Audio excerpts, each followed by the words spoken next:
இட்லி பொடி அப்படின்னு சொல்லுவாங்க. அந்த பொடி தான் வந்து பார்த்தீங்கன்னா இப்போ நான் தயார் பண்ணியிருக்கேன். இதில் கடலைப்பருப்பு, உளுத்தம்பருப்பு, எள்ளு, மிளகாய் வத்தல் இதெல்லாம் வந்து பார்த்திங்கன்னா வறுத்து வந்து போட்டிருக்கேன். பதமாக வந்து வறுத்தா தான் வந்து நல்லபடியாக வரும், இல்லைன்னா வந்து வராது.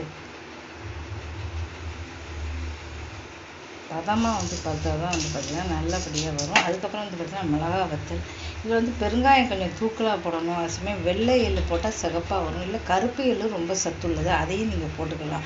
கருப்பு எள்ளும் போடலாம், சோப்பு எள்ளும் போடலாம்.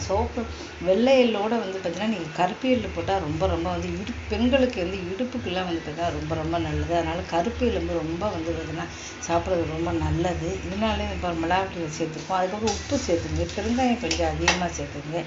இதெல்லாம் வந்து சேர்த்து வந்து இட்லி மிளகா பொடி வந்து சாப்பிடும்போது என்ன தான் சாம்பார் சட்னி அப்படி சாப்பிட்டாலும் இட்லி மிளகா அப்படி சாப்பிட்டா தான் சில பேருக்கு சாப்பிட்ட மாதிரி இருக்கும். இட்லியோ தோசையோ இல்லை அவசரத்துக்கு வெளியில் போயிட்டு வரோம், அப்போ வந்து நமக்கு டைம் இல்லை, சாம்பார் பண்ண டைம் இல்லை, சட்னி